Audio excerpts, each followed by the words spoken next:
जय जवाहरलाल, जय श्री राम, जय श्री राम। వేదిక కోరుతున్నాను, దయచేసి వేరే అనుకోక టైం లేదు. అలాగే ఆల్ ఇండియా ఎస్టీఎం జాతీయ ఇక్కడ కమిషన్ దగ్గర బడ్జెట్ ఉండదు. దేశంలో వచ్చిన బడ్జెట్ ఏం చేస్తున్నారో అడిగే అధికారం ఈ కమిషన్ ఉంటుంది.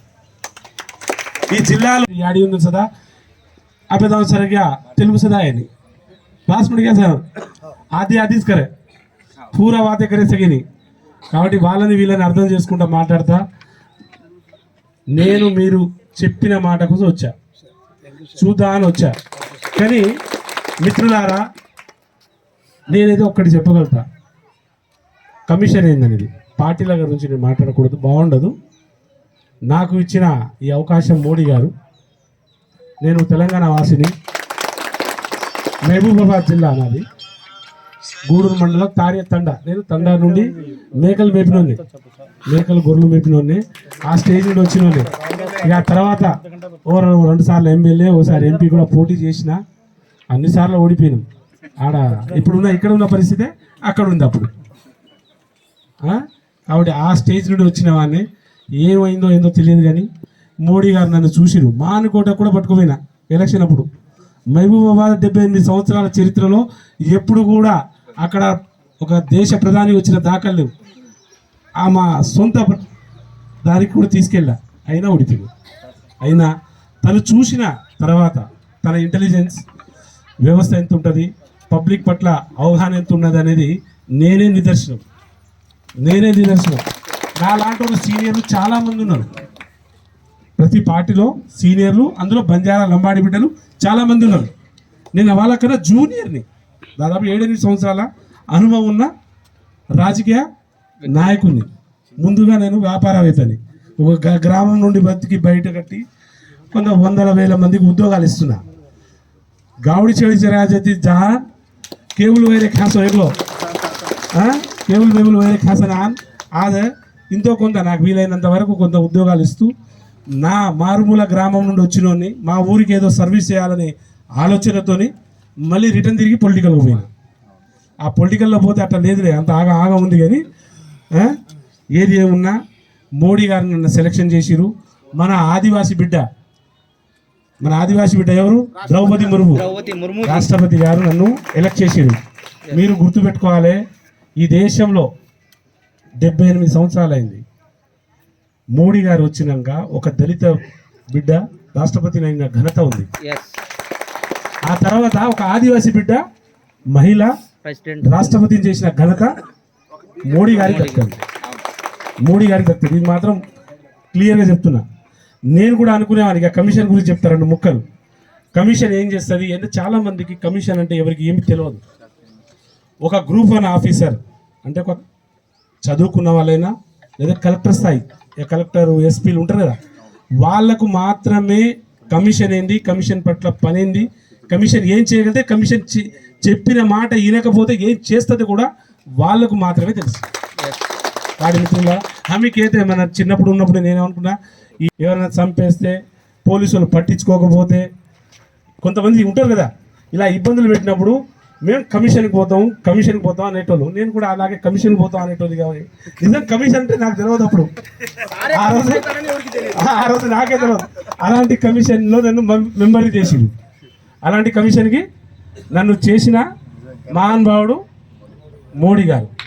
మీరు ఇంకోటి చెప్తున్నా, మన తెలుగు బిడ్డలకి, మన తెలంగాణ ఉండొచ్చు, ఆంధ్ర ఉండొచ్చు, మన తెలుగు బిడ్డలకి ఈ సౌత్ సైడ్లో ఇంతవరకు 33 సంవత్సరాలు అయింది కమిషన్ ఒక మెంబర్ కాలేదు. ఆ రోజు 89లో రవీంద్ర నాయక్ గారు అయ్యారు.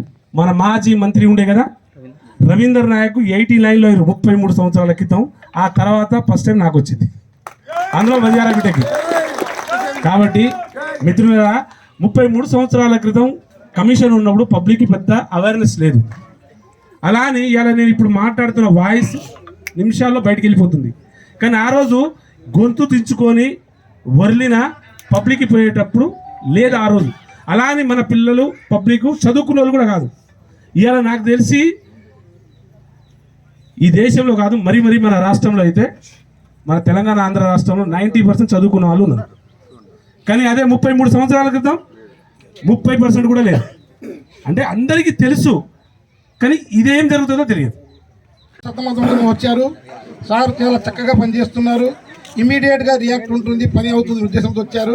మీరు ఏమైనా సమస్యలతో ఉంటే అర్జీ ప్రొఫార్మా తయారు చేస్తున్నాను, రాసే వాళ్ళని కూడా 10 మందిని పెట్టాను, ఒక 10 మందిని కూడా కొంచెం దయచేసి మీరు సమస్య ఉంటే అర్జీలు రాస్తుంటే తర్వాత సార్కి ఇస్తారు, ఇవ్వండి. అర్జీ రాయని వాళ్ళు ఉంటే ఇక్కడ ఉన్నారు కొంతమంది పిల్లలు యువకులు, వాళ్ళతో అర్జీ రాయించుకొని రెడీకి పెట్టుకోనండి. ఇకపోతే చాలా సంతోషం, 5 రోడ్లు ఉండేటటువంటి తాండా ఏదంటే రామదాస్ తాండా, పోడన తాండా, మీటనే తాండా. చాలా సంతోషం. కాకపోతే కొద్దిగా పాలన పరంగా మాత్రం అన్యాయం జరుగుతుంది ఊరికి. రాజకీయ అనుభవం లేకపోయినప్పటికీ రాజకీయ ప్రాధాన్యత లేరు ఈ ఊరికి. 1004 ఓట్లు ఉన్నాయి ఈ ఊర్లో. 1002 మాత్రం బంజారాలు. కేవలం ఇద్దరు వ్యక్తులు అగ్రవర్ణం వాళ్ళు మాత్రం ఒక ఆవిడ సర్పంచ్ చేస్తున్నారు, వాళ్ళ హస్బెండ్ ఏమో ఎంపీపీ. ఇది ఈ ఊరికి జరిగిన అన్యాయము. ఆ అన్యాయాన్ని మీ ద్వారా పరిష్కరించాలి చదువుతో పిలిచాము. రెండవది, ఏ ఊరు డెవలప్ అవ్వాలన్నా, ఏ ఫ్యామిలీ డెవలప్ అవ్వాలన్నా ఎడ్యుకేషన్ బాగుండా అంటే ఎవరైనా బాగుపడతారు. కాబట్టి ఈరోజు ఆల్ ఓవర్ ఇండియాలో అవ్వచ్చు, ఇతర దేశాలు కూడా చదువుకోవాలంటే ఇంగ్లీష్ మీడియం బాగా డెవలప్ అవ్వాలి. ఇంగ్లీష్ మీడియం CBSE సిలబస్తో ఉండే ఏకలవ్య స్కూల్ ఉంటే బాగుంటుందనే ఉద్దేశంతో ఇక్కడ ఒక ప్లేస్ 5 ఎకరాల దాకా ఉంది సార్. దాని తర్వాత ఈ తాండాలో అని వెళ్ళాను, కానీ ఎన్టీఆర్ జిల్లాలో గిరిజన ప్రాంతాల్లో టూరిస్ట్ ప్లేస్ లేవు. కానీ మీ యొక్క చొరవతోటి రోడ్డు వచ్చింది 3,60,00,000. ఇప్పుడు కనుక మీరు దర్శనం చేస్తే అది కూడా టూరిస్ట్ ప్లేస్గా చేయాలని చెప్పి కోరుకుంటున్నాను సార్. తర్వాత ఇక్కడ మ్యాక్సిమం 500 నుంచి 1000 ఎకరాలు ఉన్నాయి, గవర్నమెంట్ పట్టాలు ఇచ్చిండేటివి. కానీ అక్కడ వెళ్ళడానికి పొలాలకి రోడ్లు లేవు సార్. అప్రోచ్ రోడ్లు కూడా WMM రోడ్ శాంక్షన్ చేయమని చెప్పేసి అర్జీ ఇస్తున్నాము. ఆ రోజు మీద కూడా ప్రస్తావన చేయడం జరిగింది. మీరు కలెక్టర్ గారు ఆదేశాలు ఇవ్వడం జరిగింది సార్. ఈరోజు రివ్యూ మీటింగ్లో ప్రస్తావించి ఈ 3 తాండాల వాళ్ళకి ఏదైతే పొలాలు ఉన్నాయో వెళ్ళడానికి WMM రోడ్ శాంక్షన్ చేయవలసిందిగా కోరుతున్నాను సార్. తర్వాత 2019లో హౌసింగ్ శాంక్షన్ అయ్యాయి ఈ ఊర్లో, కానీ గవర్నమెంట్ వచ్చిన తర్వాత ఇచ్చిన హౌసింగ్ కూడా క్యాన్సిల్ అవ్వడం జరిగింది సార్. ఎవరైతే హౌసింగ్ శాంక్షన్స్ అయ్యి క్యాన్సిల్ అయ్యాయో ఎలిజిబిలిటీ ఉన్న వాళ్ళకందరికీ హౌసింగ్ ఇప్పించాలని, ఇంకా కొద్ది ఫ్యామిలీస్ ఉంటే వాళ్ళకు కూడా ఇప్పించి కొద్దిగా ఆర్థికంగా ఆదుకోవాలనే ఉద్దేశంతో ఒక సౌకర్యం కోరుకుంటున్నాను సార్. అంతకంటే ఎక్కువ ఎడ్యుకేషనల్ ఇప్పుడు డెవలప్ అవుతున్నారు. బీటెక్, ఎంటెక్, MBA చదివి కూడా ఉద్యోగాలు లేనటువంటి పరిస్థితి. వాళ్ళు ఎకనామికలీ బలపడాలంటే బ్యాంకు లోన్ తీసుకుందంటే బ్యాంకు లోన్స్ ఇవ్వడానికి ముందుకు రావట్లేదు. కొల్లెటర్ సెక్యూరిటీ అడుగుతున్నారు. కొల్లెటర్ సెక్యూరిటీ లేకుండానే ఏదైతే గవర్నమెంట్ నుంచి ఉందో అవి ఇప్పించి ఈ తాండా వాళ్ళ బట్టలు మెటీరియల్ అంతా అవే స్కూల్లో పెట్టుకొని దుర్భరమైనటువంటి జీవితం ఈ రోజుకి. అయితే నేను అక్కడ ఉన్నటువంటి అధికారులది ఫెయిల్యూర్ అనేది అయితే చెప్పను సార్. ఉన్న కాటికి పాపం అధికారులు వాళ్ళ శక్తికి మించి మన పిల్లల యొక్క బాగోగుల గురించి, చదువు గురించి అన్ని విషయాల్లో పరిపూర్ణంగా వాళ్ళు ప్రయత్నం చేస్తున్నారు సార్. అయితే మీ దృష్టికి నేను తెస్తున్నాను, మీరు చేయవలసినటువంటి పని, మనం ఈ ప్రాంతంలో ఉన్నటువంటి విద్యా వ్యవస్థను కొంతవరకు మీ నుంచి పరిష్కారం చేయడానికి ప్రయత్నం చేయాలని చెప్పి చాలా మంది అనేక రకాలైనటువంటి సమస్యలతో వచ్చారు సార్. వాళ్ళందరూ మీ దృష్టికి తీసుకొస్తారు. సవినయంగా సాధారణంగా ఆ విషయాలను విని పరిష్కారం చేయడానికి ఇక్కడ వచ్చినటువంటి అధికార యంత్రాంగాన్ని మీరు అనేక రకాలైనటువంటి సూచనలు, సలహాలు ఇవ్వడానికి ప్రయత్నం చేయాలని చెప్పి కోరుకుంటూ, ఈరోజు ఎర్రదొడ్డి తాండా అనేది మీకు తెలియదు. ఎర్రదొడ్డి తాండా అనేటువంటి ఊరు ఒకప్పుడు ఏదో మన బంధువులు పెళ్లిళ్ళు చేసుకుంటేనో లేదంటే బిడ్డని ఇస్తేనో ఇంకో రకంగానో తెలిసేది. అయితే ఈరోజు మన బానో చక్రీ నాయక్ గారి వలన ఈరోజు ఎక్కడో రాష్ట్రంలో ఉన్నటువంటి ఎస్టీ జాతీయ కమిషన్ మెంబరు ఈ ఊరికి రావడం అంటే ఆషామాషి వ్యవహారం కాదు. దాదాపుగా నాకు తెలిసి మన ఎస్టీ కమిషన్ మెంబర్ అయినటువంటి హుస్సేన్ సారు ఈ ప్రతిరోజు రాత్రి చండీగఢ్లో ఉన్నటువంటి ప్రాంతంలో, మీకు తెలుసునో లేదో, చండీగఢ్ అనేటువంటి ఒక రాష్ట్రంలో మన గిరిజన సమస్యల మీద ఆయన ద్వారా ఏదో ఉన్న కాడికి పరిష్కారం కావాలా, నేను పోతే పరిష్కారం అయితే అధికారులు పనిచేస్తారనేటువంటి ఆలోచనతో ఈరోజు దేశవ్యాప్తంగా అనేక రాష్ట్రాల్లో ఒక్కరోజు కూడా ఖాళీగా లేకుండా బిజు షెడ్యూల్లో ఉన్నా కూడా మన బానో చక్రి నాయక్ గారు ఆహ్వానం మేరకు సార్ రండి మా తాండాలు గిరిజన తాండాలు ఎక్కువ ఉన్నాయి అనంతపురం జిల్లా ఉమ్మడి అనంతపురం జిల్లాలో పుట్టపర్తి జిల్లా కావచ్చు అనంతపురం జిల్లా